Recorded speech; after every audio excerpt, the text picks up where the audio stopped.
Bonjour Adrien Gindre. Bonjour Bruce. Votre invité ce matin, Laurent Jacobelli, député Rassemblement National de Moselle. Bonjour Laurent Jacobelli. Bonjour. On va d'abord évoquer avec vous cet incendie très violent, toujours en cours dans l'Aude. On entendait à l'instant les détails dans le journal, une situation dramatique et qui continue d'évoluer. Est-ce que vous êtes confiant dans la capacité des pompiers à venir à bout rapidement des flammes? Dans la capacité des pompiers, bien sûr. D'ailleurs, je tiens à saluer tous les pompiers, bénévoles ou professionnels, qui font un travail formidable. Et puis, courage aux populations. Moi, je vois aussi que, malheureusement, dans ce domaine comme dans d'autres, la sécurité des Français n'est pas la priorité du gouvernement et d'Emmanuel Macron. Il nous avait promis Pas la des priorité, Canadair. vous n'avez pas le sentiment qu'il y a justement une mobilisation? Il y a une mobilisation humaine exceptionnelle, mais l'État devrait être beaucoup plus actif en la matière. Il y a quelques années, Emmanuel Macron nous avait promis des Canadair supplémentaires. Ils ne sont toujours pas arrivés. On nous avait dit 2017, on nous dit aujourd'hui 2018, puis voire 2030.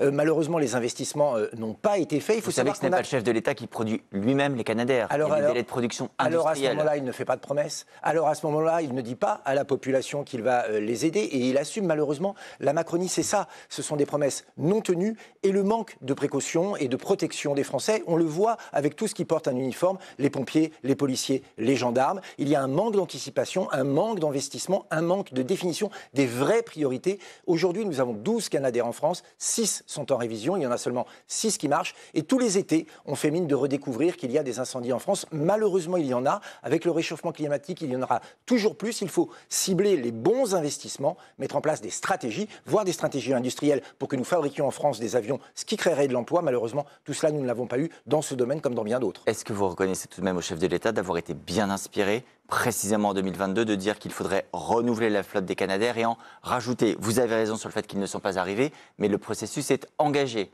Les constats du président de la République, honnêtement, on en a marre. Ce qu'on aurait voulu, nous, pendant ces deux quinquennats, c'est de l'action. Parce que les constats, il en a fait tous les jours pendant ces innombrables interviews télévisées, parfois disant le contraire d'ailleurs du jour au lendemain. Le problème, c'est l'action. Or, derrière, on le voit bien, tous les chiffres sont au rouge, le feu, il est partout, malheureusement, si vous me permettez cette métaphore. Bien sûr, on voit bien qu'on est incapable aujourd'hui d'anticiper et de maîtriser certains incendies aussi rapidement qu'on le voudrait. C'est pareil pour les émeutes, c'est pareil pour l'insécurité en général, c'est pareil pour l'immigration, on le verra peut-être, c'est pareil pour l'islam radical qui fait son chemin en France. Alors, le président parle beaucoup et quand il agit mal. Il a précisément hier annoncé des décisions sur cette question de l'entrisme des frères musulmans, puisqu'un nouveau conseil de défense était organisé à l'Élysée. Je vais citer quelques-unes des décisions: un élargissement des sanctions financières, un renforcement de la formation des imams, un projet de loi d'ailleurs qui sera soumis au Parlement d'ici la fin de l'année et que vous serez appelé à voter. D'ailleurs, est-ce que vous approuvez ces décisions? Est-ce que vous voterez et soutiendrez toutes ces annonces? Nous attendrons le texte. Moi, je suis d'abord très heureux de voir que vous en avez déjà les contours.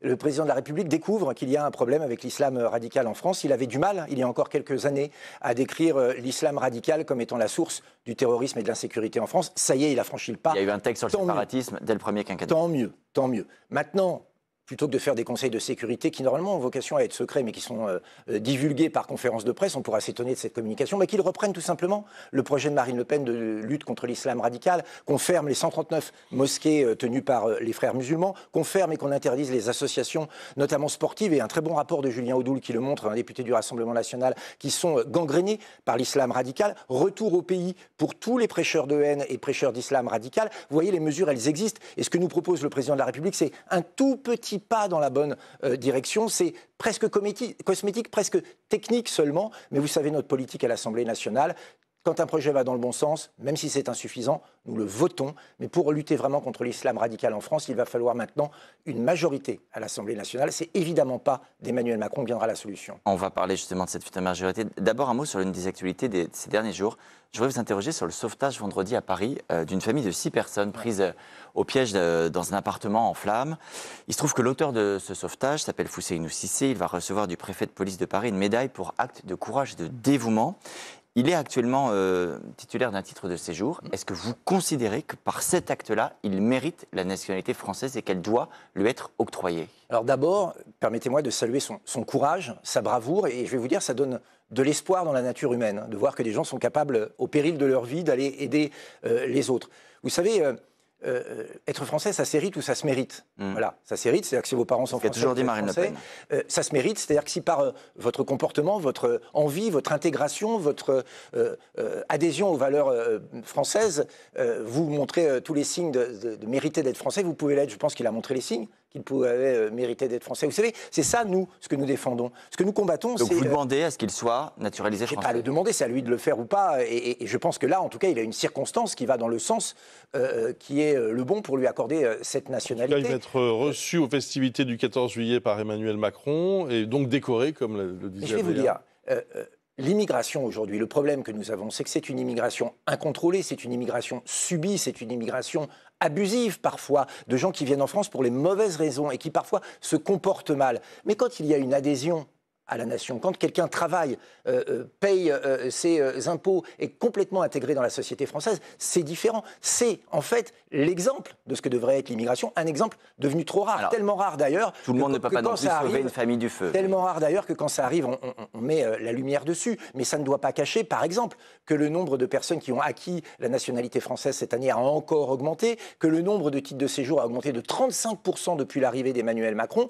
Oui, il y a un problème On d'immigration. comprend bien que vous ne voudriez surtout pas qu'on dise que d'un seul coup vous êtes pour les régularisations, mais ça, on n'avait pas de doute là-dessus. Ah non, mais je vous le confirme, et surtout, je ne voudrais pas que par un exemple, on puisse cacher toute la réalité, mais cet exemple mérite d'être en lumière et mérite, je crois, l'admiration de tous. Alors, vous parliez à l'instant de majorité. Il se trouve qu'à votre place hier, le coordinateur de la nationale de la France Insoumise, Manuel Bompard, appelait à une présidentielle anticipée. Pour lui, c'est la solution la plus raisonnable. Est-ce que vous demandez, vous aussi, une présidentielle anticipée? Ce serait formidable. Maintenant, la décision appartient au président de la République. Il est le seul dans la Ve République à pouvoir le décider. Et vous savez, nous respectons notre Constitution et nos ce serait institutions. raisonnable, comme il disait? Il faut un changement, en tout cas. On ne peut pas continuer avec un président de la République qui ne s'entend pas avec son gouvernement, au sein duquel d'ailleurs il y a plusieurs tendances, qui lui-même ne s'entend pas avec l'Assemblée nationale, divisée en trois.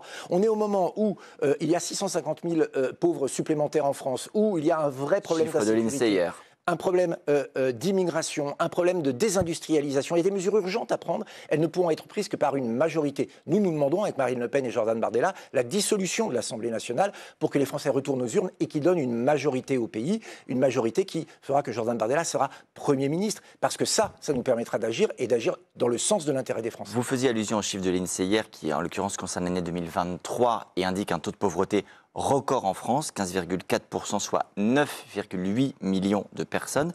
Il se trouve que le gouvernement envisage en ce moment une éventuelle année blanche, un gel des dépenses. Est-ce que quand vous voyez ces chiffres, vous dites au contraire non, il faut continuer de dépenser plus? Mais ni l'un ni l'autre.